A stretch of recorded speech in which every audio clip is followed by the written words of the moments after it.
It's UFC Card Collab number 9. Today me and Damian talked about the next UFC product set to release. We played Trash, Sell, Hold with 3 big 2024 rookie chases, and we discuss, agree or disagree, should a PSA 9 cost the same as a raw card?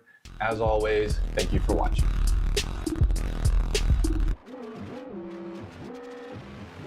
Hello everybody, I'm back. This is UFC Card Collab number 9. I've got the powerful Damian with me. Damian, thanks for coming, man. No, it's always a date whenever we get these opportunities.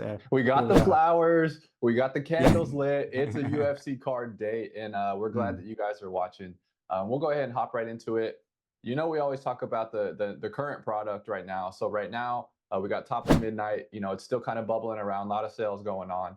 What's your overall thoughts on the product since we've seen it? I like the initiative. I like the like sort of the complete difference in design that we've seen. I like that they've done that. As for the design for itself for UFC, not a fan. Like, we obviously spoke a little bit about the designs and what we thought they were on the last collab. I not yet. Obviously, I don't participate in breaks, so I haven't bought into anything, and I don't think I will, to be honest. But I do like that it's just something different. Like, they've tried something different, and I obviously can't knock a company for doing that. So that's a welcome change. But as for the design itself, fitting in with UFC, it's not something in my taste. But I can understand if there are people out there who do like it. What are your thoughts? I completely agree. Seeing it in person, it looks better than it does online. I will say that the fit and finish of the cards that I have seen some people though in some videos that have gotten some QC problems, some quality control issues with their cards. Personally, mine were like pretty beautiful. I didn't have anything, but the shine, the actual like matte, or what are they calling it, chrome black technology, whatever, is like really nice, and they're thicker cards, and the edges and everything were sharp on mine. So as far as just fit and finish as like a objective point of view, I think that was really well done by them. I completely agree with you. I'm not the biggest fan of the cards in general, but I'm just happy they gave us something different, man. I think that's really important.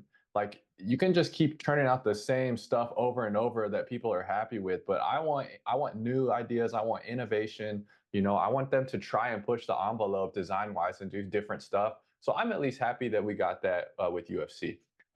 Question I got to ask you: the O'Malley Relic Auto. This is like perfect for his bright color personality. He's all about the tie dye and all that.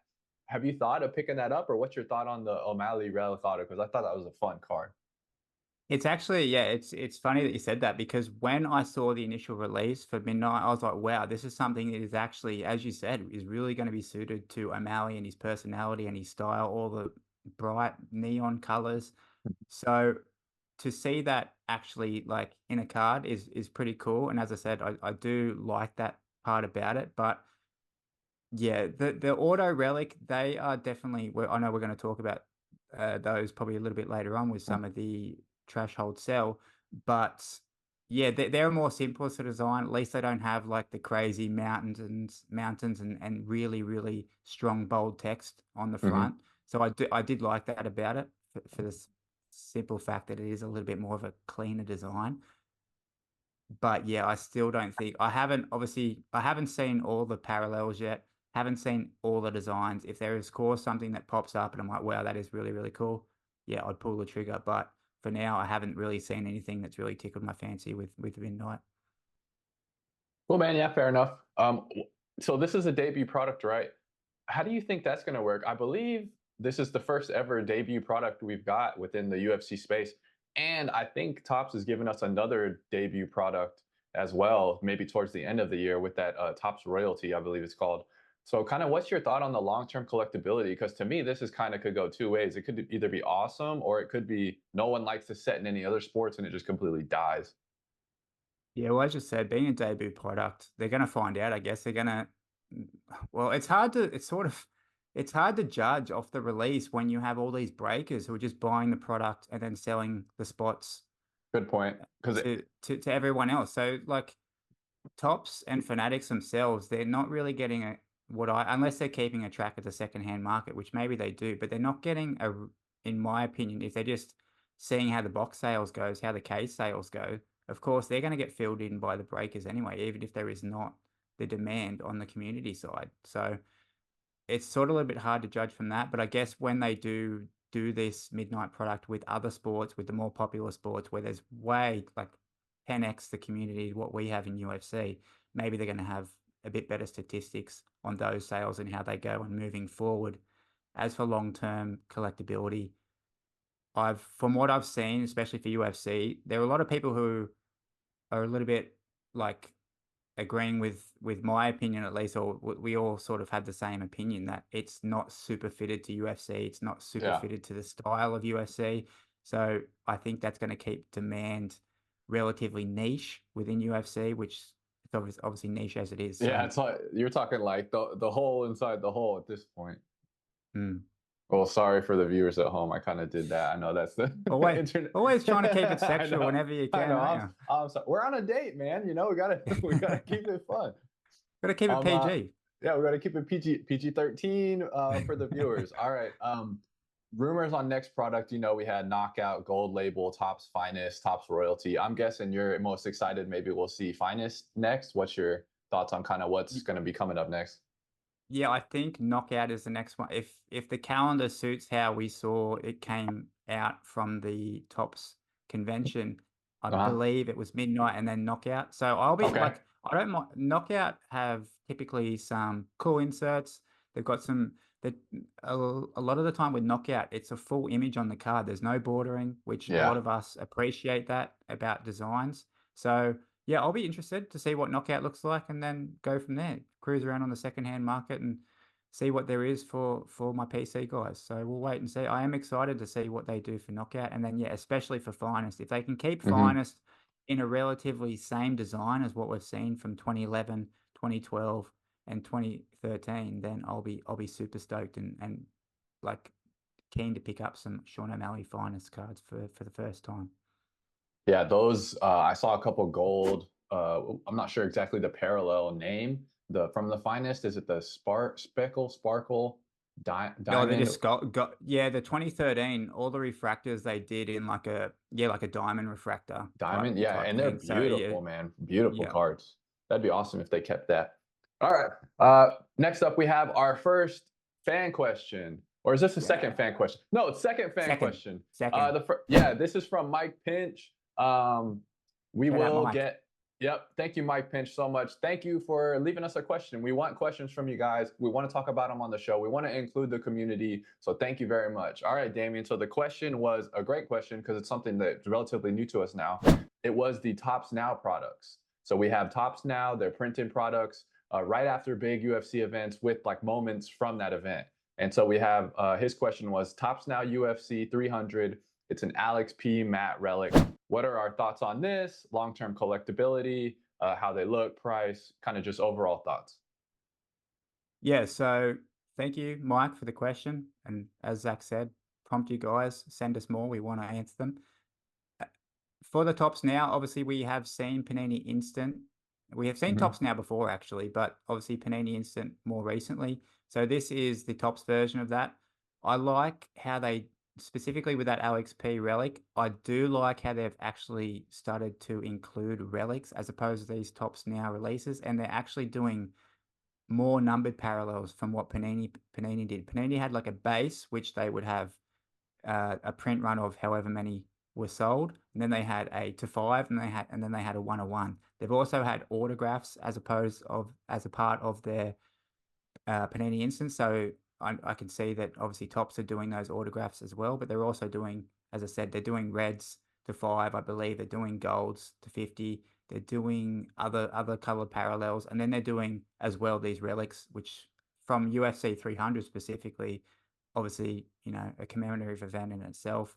I really like the idea behind the whole, like a trading card collectible you can have for a specific event. Yeah. For the simple fact that, like, normally in an image on any other normal release, Chrome, for example, it can be from any past fight for that fighter. And you've got to sort of do what, Jay Money does, UFC card fan. He Yeah. breaks, You he got to dig searches the for it. footage Uh-huh. and find out exactly where that image is from or what fight that image is from. But this is very, very cool because like me, you could have been sitting on the couch, super emotional about the Max Holloway fight, and then boom, then you can have now a trading card representing that awesome moment and that awesome event. So I know also you want to get into the long-term collectability of these. Do you want to talk about that now, or do you want to talk a Yeah, little bit first I'll about? just I'll talk a little bit just about the rarity. So I thought that the rarity you mentioned earlier. So you buy basically one of these cards, right? And I looked it up. I believe it was $70. Mike, if you want to comment below exactly what you paid and what you pulled, that'd be a fun little fact. I think it was of 25 that he said. So you pay $70 and they send it to you in a sealed pack, which I think is really fun altogether. But you can get an of 25, an of 10, an of 5, and a one of one from your purchase, I believe. Um, and so Okay.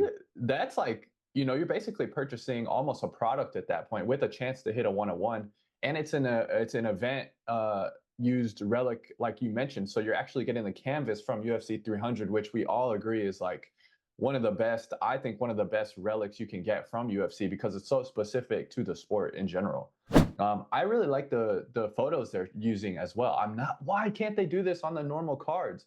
Like if you can, at this point, I think it might be laziness in the photo replication because if they can get a photo literally 3 days after and print that on a card, they should be able to get good photos for everyone else. Um, but the photos from the Topps now that I've seen, I really really like. So that's another big plus for me.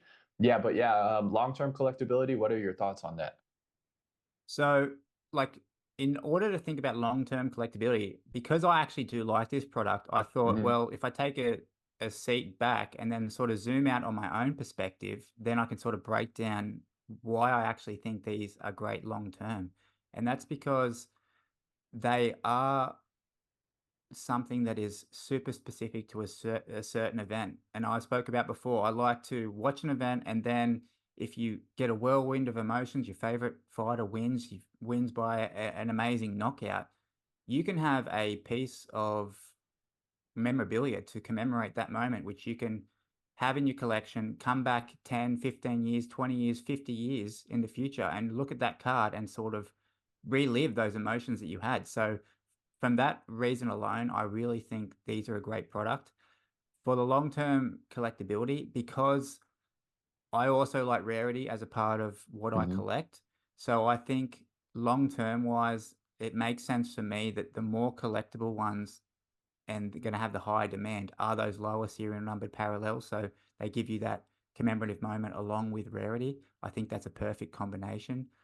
Look, could you imagine having that Max Holloway card where he's like just celebrating like he's the Hmm. beast of the octagon? If you had that in a red parallel number 5 or even a gold or something like that, like imagine if you had that card or you saw it up for sale. Like if like as I said, if I take my own example, I'd be willing to pay up strong for that for it to have a card like that in my collection. So I think if I feel like that, I think there's going to be plenty of other UFC fans who feel like that, not only now but in the future. So I think the lower numbered parallels, the ones that, as you said, contain a relic that is like to a such a special event, I think they are the cards that are going to still have demand in the long term. Where are you at? Yeah, no, I completely agree with everything you said. If I was going to purchase this product, that's exactly what I would do. I would target the of 25 and lower, and especially if they're giving you a chance to hit one of ones, which I'm not sure. I haven't purchased one of these. I haven't really read the fine print on it, but I believe that's what it was just from glancing at the previous sold listing. So I think it's a fun product. I enjoyed the Panini Instant as well, so I'm glad Topps now is also doing this. That is trash. Oh, you gotta sell that. Hold. And this week, a little bit lower on the price range of cards. I wanted to just do kind of some base rookie cards from this year, from 2024. Not the greatest class, but honestly, with this product and the addition of Benoit Saint Denis, I think the class is okay. It's kind of, it's probably one of the lesser of the last 5 years, but still some fun guys in this class. And so the cards that we're going to be looking at today, we have the 2024 Topps Midnight Benoit Saint Denis. This is a rookie relic auto. Next, we got the Diego Lopez, and this is the 2024 Topps Chrome Diego Lopez, and it is a rookie auto. And lastly, we have the Manel Kopp. It is a 2024 Topps Midnight rookie relic auto of Manel Kopp. Damian, what are you going to piss everyone off with and trash and sell and hold? I actually think I'm pretty conservative this collab round. I don't think I'm going to be pissing off too many people, but we'll wait and see. We'll wait. We'll hear from you in the comments. Yep. And obviously, as I said, guys and girls, let us know in the comments which ones you'll also be trashing, holding, and selling. All right, let's break this down. Starting with design. As I spoke about earlier, I thought Midnight was all right. As a design wise, these ones with the relic autos, I like that they're, as I said, they're a little bit more cleaner, a little bit more simple design. They don't, other than the neon bars in the background of these cards where the relic is, I don't know if I'm a massive fan of that for this specific design. If they weren't there, I probably could have got around these a little bit more just from being an even cleaner design. I actually do like, this is where are we going? I do like the hot pink glow or outline of the fighters in the background. Nice. There was something about that I really thought was cool. I actually hope they can incorporate that in other designs in the future. Like, it doesn't necessarily have to be pink. It'd be like maybe get like a green or blue glow. Yeah, just the color around them. Depending on the fighter, obviously have it match in with the fighter as best as possible. Specifically the BSD auto on this, he looks like he signed it and then he's like cross the signature out. Like it's not the cleanest looking autograph in my opinion. And then we have obviously the Diego Lopez. I do like the simplicity of sort of the simplicity of the chrome design has sort of grown on me a little bit. And I think it's a good image of Diego. I like the cage as in the backdrop of this image as well for him. Obviously, that's, you know, super inclusive of UFC in general. Now, breaking down for the fighters, the BSD, I don't rate his previous record, to be honest. Obviously, he's step up and fight against Poirier, which no shame to him. Poirier is probably one of the best lightweights who's never held a title. Oh, he's held the interim title, but count that how you want.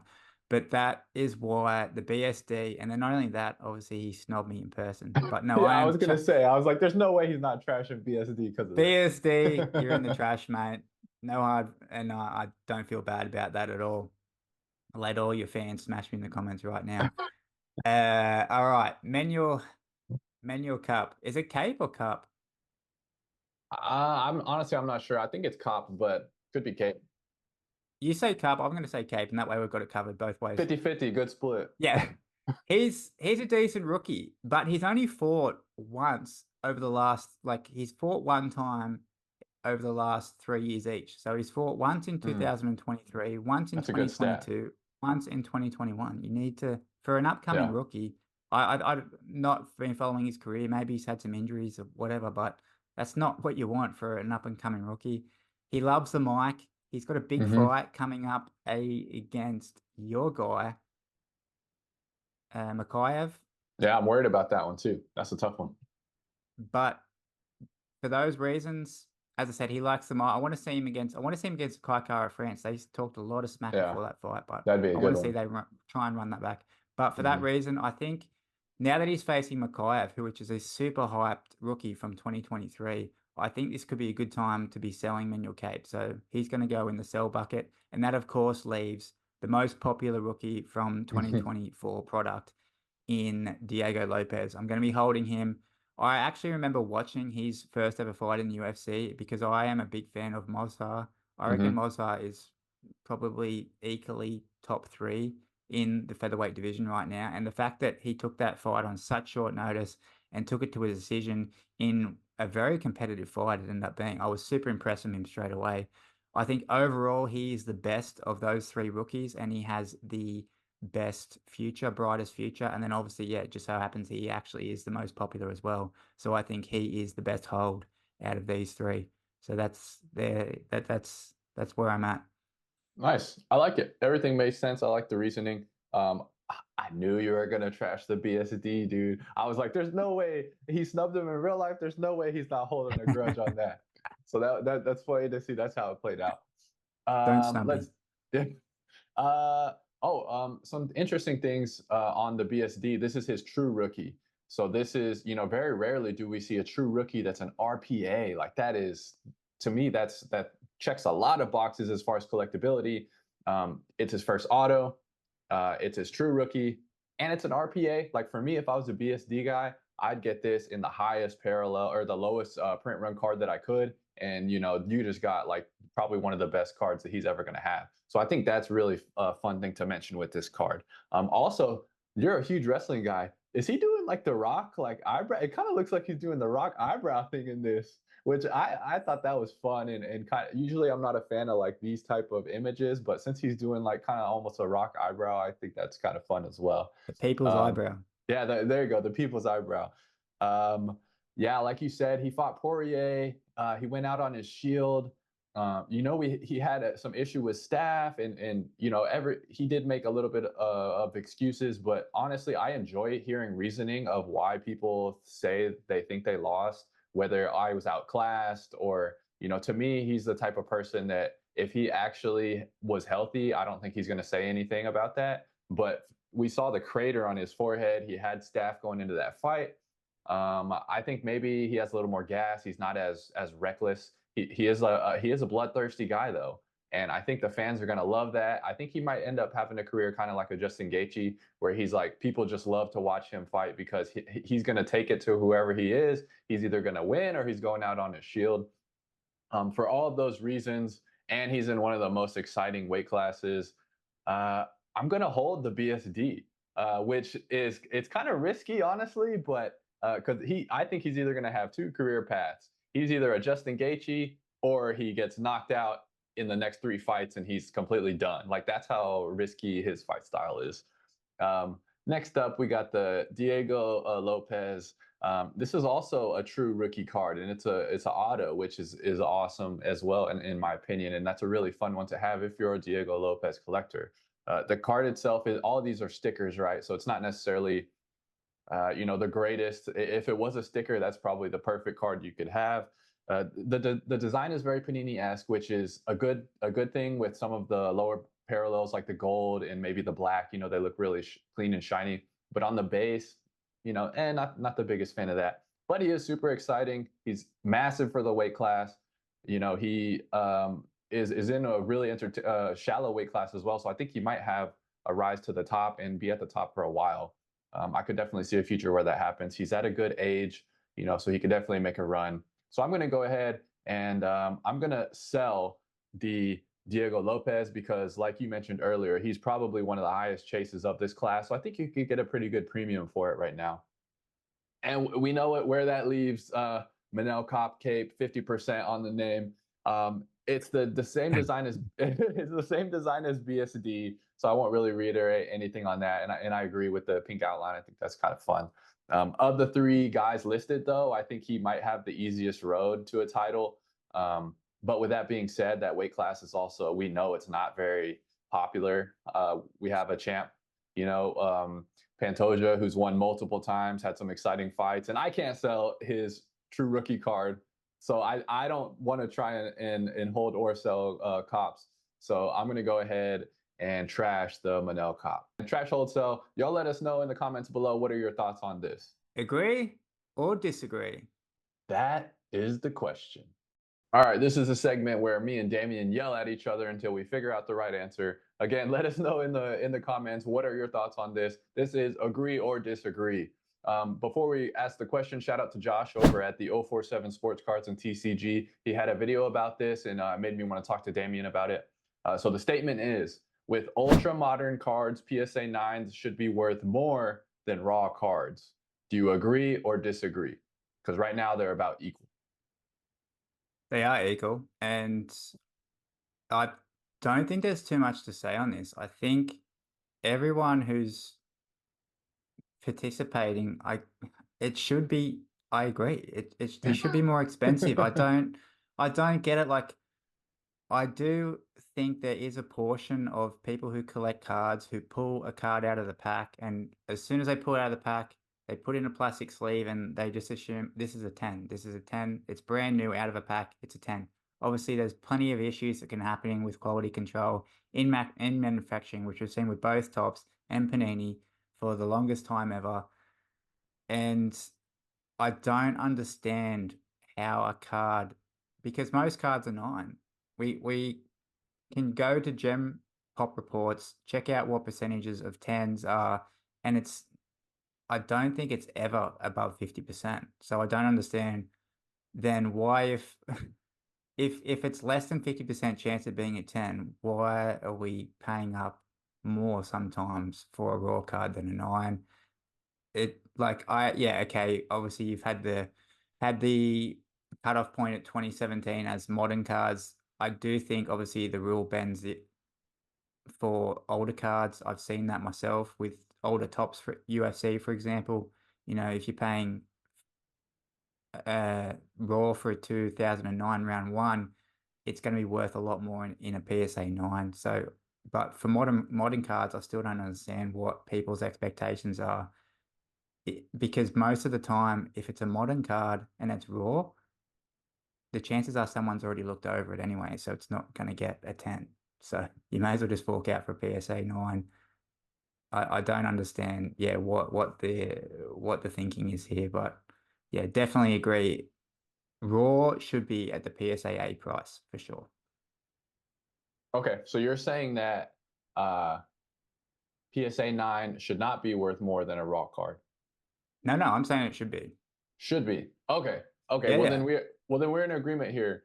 9 is a very solid grade, and if you look at my display case, I love to buy 9s for the PC. As you were saying and alluding to earlier, I've opened a lot of products, and there are a lot of issues with these cards sometimes, even in the ultra modern era where, we're talking 2024, 2023, 2022, 2021. I'm seeing these in person straight out of the pack from the factory with like pretty obvious defects in them. And we've sent a lot of cards in. Very rarely do they ever get 10s.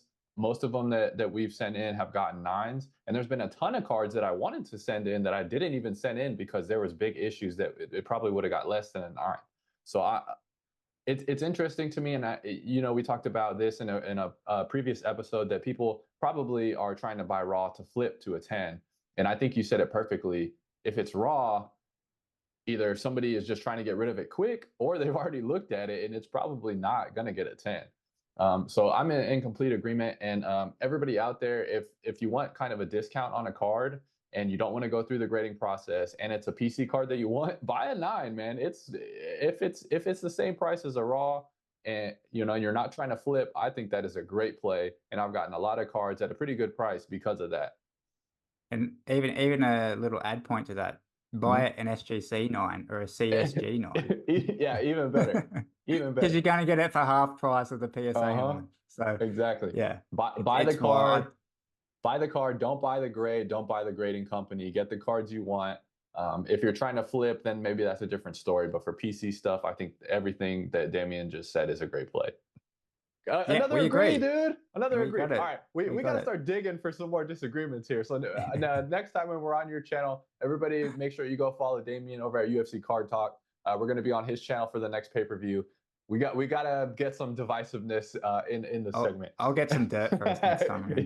I'll come up with something. Time for pay-per-view buys.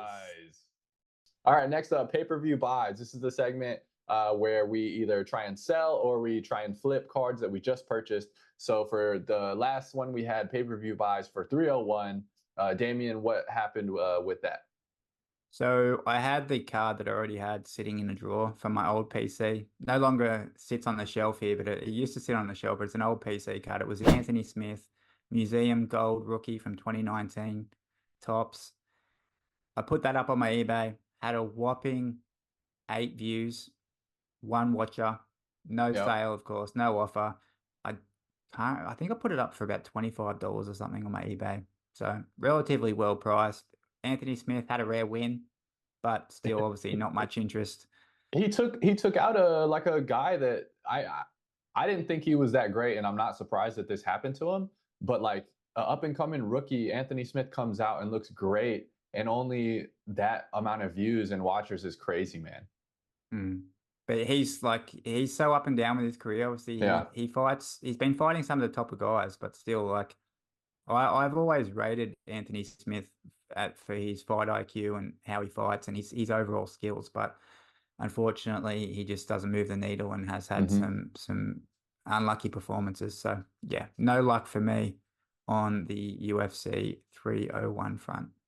Well, that makes two of us because once again, I cannot sell these cards on this segment. I've actually been selling other cards, but if I put a card on this segment, it doesn't move. It's cursed. These cards are cursed. So I had the 2020 Alexandre Pantoja blue of 75 rookie card. 5 views, 0 watchers, listed at $50 buy it now. He's beaten Royval, he's beaten Kopp, he's beaten Alex Perez, he's beaten Moreno twice. He beats Urseg. You know, pretty entertaining back and forth fights, almost all of those. Those are really good names in the division. And he's not doing it. I just can't get any traction on this. And it's an of 75, so it's a decently low true rookie parallel. So I don't know what to do, man. These cards are just not selling on the segment. No, I think that weight class is cursed, to be honest. Like, even when DJ was champion, obviously he was a long-standing champion. No one was really buying his cards, and then it took him to leave the UFC, join ONE FC, and then plus another 5 years on that timeline. And now DJ is one of the more collected guys. So yeah, go figure that. MMA math again. Even in the card community makes no sense. Never works. All right, man. So we're moving on to pay-per-view buys for 302. Really fun card, I think. I think we've got some interesting matchups here. What's your sell on this one? It was a tough choice. I had 3 options here. I had the Paulo Costa, who I've got a couple of cards for now. So there wasn't, do I add another one? I was looking at the orange prism from him from 2021. I've got the blue, so I was like, no, I'll pass on that. I don't need the orange for no reason. And then there was also another fight I'm actually excited about, which is on the prelims for this, is Jake Matthews, my Aussie fighter coming up against Philip Rowe. I like Philip Rowe as well. He's like super tall, super lanky, super funky striker as well in that division. So these two guys coming head to head. I looked at cards for both of these guys, both rookies from 2023 Prism. So I decided on the rated rookie for Jake Matthews, the blue auto, numbered to 49. Picked this up. It was super cheap. It was $20 all in. Oh, wow. So that's a good looking card too. Pick that one up, and that is just one that I'm just going to have sit in my PC. It's a prelim. As I said, it's a prelim fight against a relatively Philip Rowe. I know who he is. I'm sure you know who he is, but the casuals is not. This is not a fight for the casuals, so it's not a card that I could put up on my eBay and expect to move for a profit over the space of a week. So I'll just happily sit on that Jake Matthews rated rookie, which is a nice looking card. The blue parallel matching in with the blue ink auto. It's a nice card. So just bought that one for the PC. What did you grab? Awesome. Love it. I ended up getting the so actually I didn't get it. I've had this news flash. I've had this for a long time and I've been trying to sell it, man. I shouldn't have put it on here because now it's never going to get moved. It's the 2022 it's the 2022 Chronicles. This is a Dustin Poirier Tools of the Trade auto, and it's a gold of 10. So this is like a pretty legit card. If anybody's a DP fan, I feel like, this is a pretty solid card to have. And I'm really hoping I can finally break the curse and move one of these. He's in a championship fight, huge names here. It's Islam versus DP. He's coming off, a great performance. And I got this from actually the Global mystery box that I got from a long time ago. So shout out to the Globals if they're watching. They're great Instagram, great eBay account. Right now it has 42 views and 10 watchers. It's at 125 buy it now. So there's actually some traction here. So I'm hoping something will happen on this DP gold of 10 auto, man. I mean, if I can't sell this, I can't sell any card ever on this segment. Like this is a nice card. A guy's in a championship fight. Is that a best offer as well? Yes, it is a Let the buy it people now. let the people know. Let the people know this is coming out fight week. If people want to get in early before he wins, obviously if DP wins, that card should sell Yeah, for what you've got it listed for. But let the people sure. know right now what's the best offer. If someone's serious about, you know, helping 100. you get this card sold, I think yeah, I've got it listed at 100, and you know, it's yours if you offer that. It is on my personal eBay account because I didn't buy this with Eric, and we kind of have it two separate. But I think it's the only one as well. So it's a, eBay one of one. You know, you love when you see Wait, that did you write up that in the there. title? Yeah. No, of course I didn't. Come on. You didn't want Um, to get blasted by me next yeah, week on a video. yeah, exactly. No, I'd blast myself if I did that. I don't like seeing that on there. Okay, so you know we pretty much ran through the show, but I was curious. I am trying to finish the 2024 Youthquake set. I think I've got 2 of those, so I need like 8 more. And I was just kind of curious. I know we've touched on it before, but what are your thoughts on you know, insert set collecting and just set collecting in general? I know you're trying to finish an O'Malley Rainbow, so to me, I would kind of put that in the realm of like set collecting.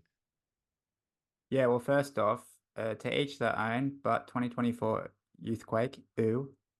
Nah, man. Um, Nope. We're gonna this is agree or disagree. We're gonna disagree on that. but yeah, set collecting in general, it's actually something that I've never really given too much thought about. And to even like explain why I'm getting behind the Prism Rainbow for Sean O'Malley, and I've mentioned this a few times. It's my own version of the rainbow, so I'm not grabbing like the hyper silver, for example. I'm going to grab the Yeah. traditional silver, or like so. I'm grabbing just like the colored parallels that I want to have. To even explain why I'm doing that, I don't even really know because like I don't know. I guess I'm just this is the best way for me to try it out. I've never say never, but just so far on my like journey in the hobby, I've never been into sets. I understand that obviously the way that you do it with different fighters for the same parallel, but for me, I've always just stuck to those individual cards of the individual fighters who I want, of the individual designs that I like. I've never really Mhm. seen the need to have several copies of the same card, the same parallel, the same design. Not something they've been into. But as I said, I'm giving it a try with this Prism. I do just like only having 3 years of Panini Prism. I don't think we're going to have Prism again for a long time, if ever again. So I do thought this was a cool opportunity. And I do like the different colors. I do like the design of Prism. I do like the flash, the shininess of Prism that it brings. So I do like that part about Prism. And then also just 2023 was the 3rd year of Prism, but it was the 2nd year of vertical design for O'Malley. So that was the Yeah. reason why, and it was the cheapest one as well. Like obviously you go chasing debut year of Prism for 2021 for Sean O'Malley, like you're just going to be paying through the nose, and that was not something that I was willing to do. So happy to keep it at 2023 for the design and the look. And as I said, this is the first time for me. And will I do it after this sets gets done? I don't know. We'll wait and see like how things go. But for me, just now, it's always been just individual cards for Yeah. individual designs because I'm not interested in having multiple copies of the same design. Gotcha. For sure, you got to get a binder. Put those in a binder, man. The rainbows look awesome in a binder, and it's kind of. I think it loses it for sets anyway. Personally, I have to put them in a binder. It's just so much more fun to look through them and flip through them all together. If they're in one, even if they were all in one touches, you know, you got to get it out. You got to put each one down to see them all displayed, and I think that kind of defeats the purpose of having, you know, the everything laid out nicely all together in one little shot. Yeah, I understand. I understand what you're saying. For me, I approach set collecting more as almost like a preservation of history because I have some sets that are older from back in the day, and to see those all laid out is really fun because you can kind of get a shot of like who is the who's who of that year of that timeline. And so that's kind of the mindset that I get in when I'm trying to find these sets. Is I really want to get a checklist of fighters that I think really are established for that time period, like who is really popular and who's really doing a good job in the space. And so with the Youthquake, that's one of the things I really appreciated is like, if you look at that checklist, as far as collecting goes, all of those names are high up on the list of like rookies for or prospects that you would want at this time. And so that's kind of I guess one of the main reasons why I enjoy collecting sets is just I know in 5 years I can look back on this Youthquake set and be like, oh yeah, either these guys panned out or they didn't. But at that time, like Bo Nickel, Mokayev, Blanchfield, Jack Della, Raul Rosas, Ilya Taporia, like all those guys were, and girls, were going to be the next best thing. So I guess that's kind of where I approach set collecting. And interesting to hear your thoughts. And I completely understand everybody's point of view, because it kind of is like usually it's two camps with set collecting. Either people think it's silly, why would I want a bunch of the same cards with just different people on it, or people enjoy collecting them. Yeah, so thanks for sharing on that, Damian. Yeah, no problem. Yeah, no, just to add to what you were saying, I most of my PC cards here I have on display. Even what you were just obviously recommending for the Rainbow Prisms, I actually thought I liked what Jay Money's doing at UFC, what he's doing over there. Oh You yeah, can buy another great one option. touches in like 9 or 6 slots, or I think I counted out. I'm gonna get 12 in the Rainbow in total. So even if I buy 2, 6, one touches, obviously get 2 1 touches with 6 slots, and then you can get them with the black bordering as well. Yeah. And then that way I can like hang it up on the wall here. That was what my plan is with that. But yeah, just like I like to display my cards. So displaying cards of also fighters that I just don't have any connection to, don't even really like. It's just like not something that I'm interested in. But what I want to do, I'll ask you about. I know you're chasing the UFC fight poster collection as well. Are you going to be grabbing the UFC 300 poster, which I saw there was 300 copies of? I already got it, man. I got it. There you go. Yeah, I love that card. Actually, it's the same artist, Jian Galang, who does these. And any card he gets, I'm picking up. I really love his work. I've been actually following him before I started collecting UFC cards. Back when I was messing around with actually creating like physical art and digital art, I followed him on my personal Instagram before I created the Box Alarm one. And he does incredible work. I love his style. I love that he has a mix of like painterly with still getting the likeness of the person perfect. It's not photorealistic, which I'm not really into that style. So yeah, so anything he makes, I'm gonna get. And the card has beautiful shine, which for whatever reason, Panini Instant wasn't putting hardly any shine on their artistic series cards, but this one looks great. I wanted to, after I got the 300, I was like, man, if I could get 100, 200, 300, that would be sick. But I don't think they made a 200 fight poster card. So I was kind of bummed about that. But they did make a 100. One. Yeah, I was like, man, that would have been really cool to have, 1, 2, 3, and kind of make a set of the 100 fight posters. But yeah, so I've got the UFC 1 fight poster, and then the well, I don't know why it always does the thumbs up. It's like weird.